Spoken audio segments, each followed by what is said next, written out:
Hello students, welcome back to the channel. आज हम लोग पहुंच चुके हैं मेहनत करते करते करते करते करते day 19 of 40 day challenge to score maximum marks in physical education. 40 days non stop चल रहा है क्योंकि इस साल फिजिकल एजुकेशन में कोई फेल नहीं होगा।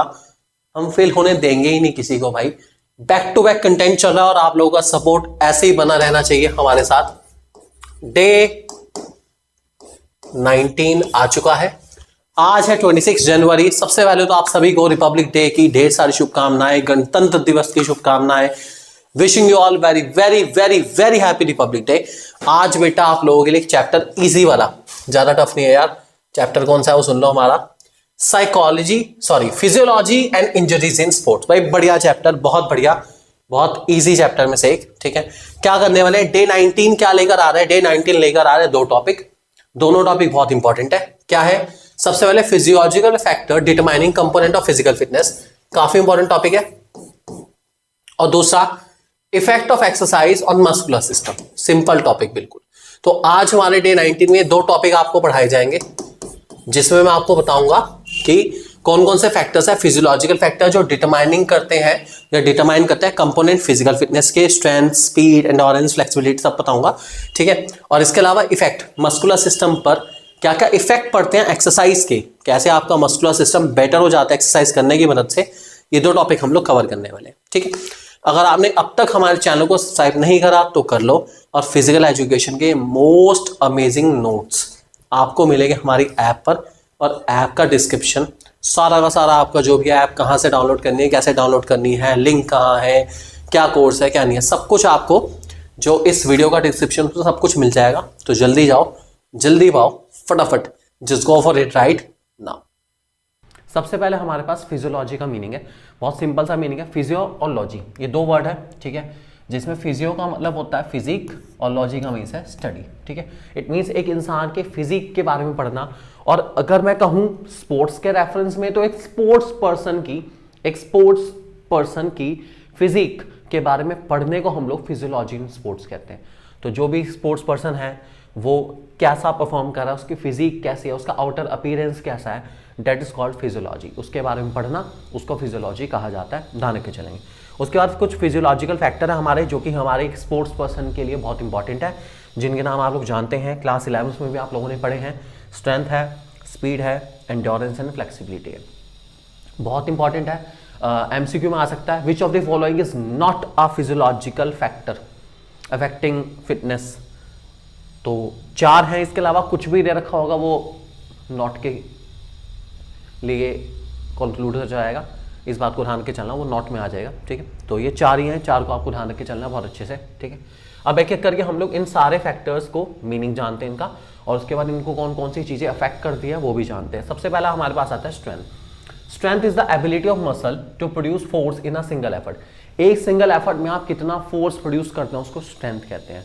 मीन्स आपको कोई भी फंक्शनिंग करनी है, एक सिंगल एफर्ट के अंदर आप कितना फोर्स प्रोड्यूस करते हैं उसको स्ट्रेंथ कहा जाएगा। ये मेरी स्ट्रेंथ के ऊपर निर्भर करेगा कि कोई भी ऑब्जेक्ट को मैं कितनी दूर हिट कर सकता हूं, कितनी दूर फेंक सकता हूं, ये स्ट्रेंथ पे निर्भर करेगा। तो एक सिंगल एफर्ट में कितना फोर्स प्रोड्यूस करा जाता है, that is called strength. Second, speed. It is the ability of muscle to perform similar movements consistently at a faster rate without being tired. बिना थके किसी भी काम को बार बार करना और पहले से फास्टर रेट पे करना, that is called a speed. ध्यान रखे चलें इस बात को। तीसरा, endurance. Endurance means performing an activity for a long time without any fitting. तो ये फास्टर रेट पे करना, और फास्टर रेट का मतलब बिना थके करना है।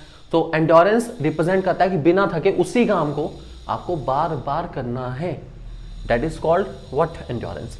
And the last one is flexibility. The property of doing a flexible or easily bent or shape is called flexibility. अपनी बॉडी को शेप करना, अपनी बॉडी को बेंड करना, एंगल में लेकर आना, this is called what? Flexibility means. तो बॉडी के एंगल को चेंज करना फ्लेक्सिबिलिटी कहलाता है। बहुत सारे पोस्चर्स, बहुत सारे आसन्स में आपको फ्लेक्सिबिलिटी की नीड पड़ती है, क्योंकि बिना फ्लेक्सिबिलिटी के आप अपने योगी का आसन, योगी का रियाज परफॉर्म नहीं कर सकते। ध्यान रख के चलेंगे। अब आता है कौन कौन से ऐसे फैक्टर्स हैं जो कि स्ट्रेंथ को अफेक्ट करके चलते हैं। बहुत इजी एंड बहुत सिंपली हम इनको समझेंगे। सबसे पहले स्ट्रेंथ को अफेक्ट करने वाला है बॉडी वेट। ठीक है, बहुत सिंपल सा पॉइंट है।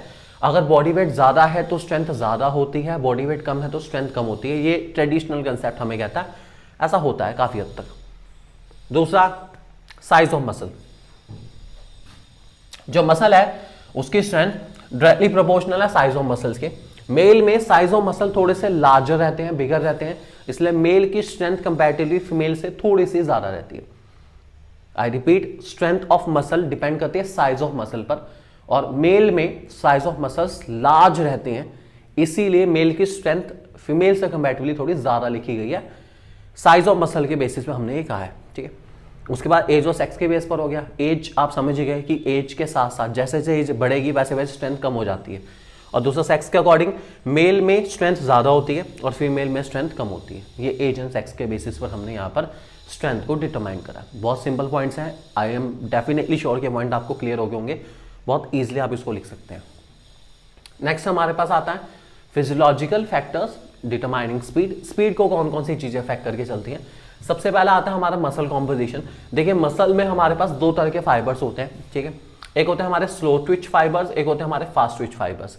बेसिकली जो हमारे व्हाइट ब्लड सेल या व्हाइट कलर का जो फाइबर आपने देखा है बॉडी के अंदर, आपने ह्यूमन बॉडी देखी है तो उसमें कुछ व्हाइट कलर की लाइंस आपने देखी है, कुछ रेड कलर की देखी है आपने। इवन अगर किसी भी उसका, जैसे किसी भी जानवर का अगर मीट भी देखा है, गोट का कहीं पर भी, तो उसमें कुछ व्हाइट पोर्शन होता है, कुछ रेड पोर्शन होता है। तो व्हाइट और रेड बहुत इफेक्ट करते हैं आपकी स्पीड को। ठीक है, जिस भी बॉडी में व्हाइट सेल्स या फिर फास्ट ट्विच फाइबर ज्यादा होते हैं उनकी स्पीड हमेशा ज्यादा होती है, और जिनके उसमें रेड फाइबर्स या स्लो ट्विच फाइबर ज्यादा होते हैं उनकी स्पीड अपने आप ही कम हो जाती है। व्हाइट सेल्स या फास्ट ट्विच फाइबर्स आपकी स्पीड को बढ़ाते हैं, इस बात को हमेशा ध्यान रख के चलेंगे। दूसरा, फ्लेक्सिबिलिटी ऑफ ज्वाइंट। अगर ज्वाइंट्स फ्लेक्सिबल हैं तो ऑब्वियस ही बात है, और इंटरनल रेसिस्टेंस या ज्वाइंट्स के अंदर मींस कोई चोट नहीं लगी आज तक, ज्वाइंट्स ओके प्रॉपर्ली काम कर रहे हैं, कोई घाव नहीं है ज्वाइंट्स पर, इंटरनल कोई प्रॉब्लम नहीं है ज्वाइंट्स में, तो आपकी स्पीड अच्छी हो सकती है। और अगर ज्वाइंट्स में कुछ प्रॉब्लम है, जैसे जोड़ों का दर्द आपने सुना होगा कि भाई दर्द होना शुरू हो जाता है एज के साथ साथ, एजिंग के साथ साथ जो हमारे घुटने हैं उनमें दर्द होना शुरू हो जाता है, जिसकी वजह से हम लोग सही से चल भी नहीं पाते, भागना तो बहुत दूर की बात है। So that is called flexibility of joints, time के साथ साथ रिड्यूस ही होती है। उसके बाद mobility of the nervous system. देखिए, स्पीड डिपेंड करती है हमारे नर्वस सिस्टम कंट्रोल करता है ब्रेन। ठीक है, अगर ब्रेन की फंक्शनिंग ठीक है, बिल्कुल सही है, अपना नर्वस सिस्टम बहुत अच्छे से काम कर रहा है, तो आप बहुत स्पीड इंप्रूव कर सकते हैं, स्पीड बेटर कर सकते हैं, सब कुछ होगा दिमाग से। और अगर आपका नर्वस सिस्टम वीक है, मेनली सेंट्रल नर्वस सिस्टम से सारा कनेक्टेड, आपकी जितनी भी बॉडी की नर्व्स वगैरह हैं वो सही से फंक्शनिंग नहीं कर पा रही है, तो आपकी स्पीड्स अब ऑटोमेटिकली कम होती चली जाएगी। सब कुछ डिपेंड करता है आपका किसके ऊपर, सेंट्रल नर्वस सिस्टम या फिर नर्वस सिस्टम के ऊपर। अगला, फैक्टर डिटरमाइनिंग एंड्योरेंस। एंड्योरेंस का मतलब आपको पता है किसी काम को बार बार करना बिना थके, दैट इज कॉल्ड एंड्योरेंस। ठीक है, सो एंड्योरेंस में सबसे पहला फैक्टर जो अफेक्ट करता है वो करता है एरोबिक कैपेसिटी। अभी एरोबिक कैपेसिटी क्या है? एरोबिक कैपेसिटी का मतलब it is an ability of an organism to maintain a proper supply of oxygen to the working muscle for the release of energy. If supply is good then endurance will become better. Okay, आप कितना oxygen अपनी body के अंदर, देखिए भागने से पहले या कोई भी एक्टिविटी परफॉर्म करने से पहले आप ज़्यादा से ज़्यादा ऑक्सीजन अपने अंदर स्टोर कर लेते हैं। ठीक है, हल्के हल्के उस ऑक्सीजन को आपकी बॉडी यूटिलाइज करती है। जब तक यूटिलाइज करती रहेगी आप उस एक्टिविटी को बिना थके बिना रुके परफॉर्म कर सकते हैं। जहाँ वो ऑक्सीजन बॉडी में खत्म हुई वहाँ पर उस एक्टिविटी को कैरी कर पाना बहुत मुश्किल हो जाता है। यही हमारी एंड्योरेंस है। तो ये बहुत हद तक डिपेंड करती है कि इस पर आपने कितनी ऑक्सीजन अब्जॉर्ब करी है। ज़्यादा अब्जॉर्ब करेंगे तो आप बहुत अच्छे से उस फंक्शनिंग को कर पाएंगे लंबे टाइम तक। कम ऑक्सीजन अब्जॉर्ब करिए तो आप थक जाएंगे। इसी पे डिपेंड करता है। दूसरा, एनारोबिक कैपेसिटी। एनारोबिक कैपेसिटी का मतलब है ऑक्सीजन के एब्सेंस में, आई रिपीट, ऑक्सीजन के एब्सेंस में आप कितने टाइम तक कोई भी काम को कैरी ऑन कर सकते हैं। तो ये बताता है कि ऑर्गेनिज्म को एनर्जी सप्लाई होगी मस्कुलर एक्टिविटी के लिए, ऑक्सीजन नहीं है। ठीक है, अब अगर आपकी बॉडी प्रॉपरली फिट है, ठीक है, और उसमें सारे के सारे न्यूट्रिएंट्स वगैरह सब प्रॉपर है, एकदम फिट बॉडी है अपना, तो आपकी एनारोबिक कैपेसिटी भी कुछ होगी। नहीं तो एनारोबिक कैपेसिटी हो ही नहीं सकती। ऑक्सीजन के एब्सेंस में हमारी बॉडी के लिए फंक्शनिंग कर पाना बहुत मुश्किल हो जाता है। तो ये तभी हो सकता है जब आप वेल न्यूट्रिएंट्स फूड अब्जॉर्ब करते हैं, एक बैलेंस डाइट कंज्यूम करते हैं, तभी एनारोबिक कैपेसिटी को बिल्डअप करा जा सकता है। एनारोबिक का मतलब ये ऑक्सीजन के एब्सेंस में काम करना। ऑक्सीजन नहीं मिल पा रही है तब भी हमारी बॉडी फंक्शनिंग कर रही है। अगर हम कुछ समय तक एक बार हमने सांस ली, हमने सांस छोड़ दी, हम सांस नहीं ले रहे हैं, तब भी हम कुछ वक्त तक तो जिंदा रहेंगे, मर थोड़ी ना जाएंगे एकदम। तो वो सारी के सारे आपकी क्या कहलाती है, एनारोबिक कैपेसिटी। ठीक है, उसके बाद है buffer capacity. The capacity to neutralize the formation of lactic acid in the blood is known as buffer capacity. When the concentration of lactic acid reaches the certain limit, the activity can not be carried out more. Lactic acid is mainly used when we work against anaerobic capacity. देखो lactic acid क्या होता है, हमारी body में glucose present है, ठीक है। जब हमें ऑक्सीजन नहीं मिलती तो हमारी बॉडी में जो ग्लूकोज लेवल प्रेजेंट है, जो एनर्जी लेवल प्रेजेंट है, लैक्टिक एसिड उसी से फॉर्म होना शुरू हो जाता है। जब लैक्टिक एसिड उससे फॉर्म होना शुरू हो जाएगा, इसका मतलब है वो क्या कर रहा है, ऑक्सीजन को जो आपके ब्लड में प्रेजेंट है, जो आपकी बॉडी में प्रेजेंट है, जितनी भी प्रेजेंट है, जहां जहां भी प्रेजेंट है, वहां से उसको खींचना शुरू करेगा। ठीक है, अब वो जब तक खींच रहा है तब तक तो चल जाएगा। जब हद से ज्यादा लैक्टिक एसिड प्रेजेंट हो जाएगा तो आप रुक नहीं पाएंगे, आपको ऑक्सीजन लेनी ही पड़ेगी। तो जब आप ऑक्सीजन के अगेंस्ट या एनारोबिक कैपेसिटी के अगेंस्ट काम करना शुरू करते हैं तो लैक्टिक एसिड फॉर्मेशन होता है, और लैक्टिक एसिड एक लिमिट से ज्यादा फॉर्म होने पर आपकी फंक्शनिंग अपने आप ही रुक जाएगी, आप कैरी नहीं कर पाएंगे अपने काम को। तो इस बात को ध्यान रखे चलना, इसलिए बॉडी को ऑक्सीजन की नीड पड़ती ही पड़ती है, और जब नहीं मिलती ऑक्सीजन तो लैक्टिक एसिड की फॉर्मुलेशन होती है। एक लिमिट से ज़्यादा लैक्टिक एसिड का बनना आपकी फंक्शनिंग को अपने आप ही क्या कर देगा, रोक देगा, आपको लिमिट में बांध देगा और आप काम नहीं कर पाएंगे बिल्कुल भी। यही हमारा थर्ड पॉइंट है जिसका नाम है बफर कैपेसिटी। नेक्स्ट है फैक्टर्स डिटरमाइनिंग फ्लेक्सिबिलिटी। बहुत सिंपल है, सबसे पहला एज है। जैसे जैसे एज बढ़ती रहती है वैसे वैसे फ्लेक्सिबिलिटी कम हो जाती है, ये बहुत सिंपल है। बच्चों की बॉडी सबसे ज़्यादा फ्लेक्सिबल होती है, और जैसे जैसे एज बढ़ती चली जाएगी वैसे वैसे फ्लेक्सिबिलिटी अपने आप ही कम हो जाती है। तो हमेशा ध्यान रखें, फ्लेक्सिबिलिटी जो है वो एज के साथ साथ कम होती है, हमेशा ध्यान रखना। दूसरा जेंडर, फीमेल ज़्यादा फ्लेक्सिबल होती है एज कम्पेयर टू मेल से, ये रूल्स में भी हैं। इसलिए आपने देखा होगा मोस्टली जितने भी जिम्नास्टिक्स वाले एथलीट्स वगैरह होते हैं जो जिम्नास्टिक परफॉर्म करते हैं ओलंपिक्स वगैरह में, वो सारी की सारी फीमेल ज़्यादा होती हैं क्योंकि उनकी बॉडी ज़्यादा फ्लेक्सिबल होती है एज कम्पेयर टू मेल से। Third point, previous injuries. अगर कोई भी इंजरी एक इंसान को हो रखी है तो भैया समझो फ्लेक्सिबिलिटी अपने आप ही खत्म हो जाएगी, उस पर्टिकुलर पार्ट की या उसके आसपास वाले पार्ट्स की फ्लेक्सिबिलिटी अपने आप ही खत्म हो जाएगी अगर कोई भी इंजरी किसी स्पोर्ट्स पर्सन को हो रखी है तो। और फोर्थ पॉइंट, मस्कुलर फैटिग।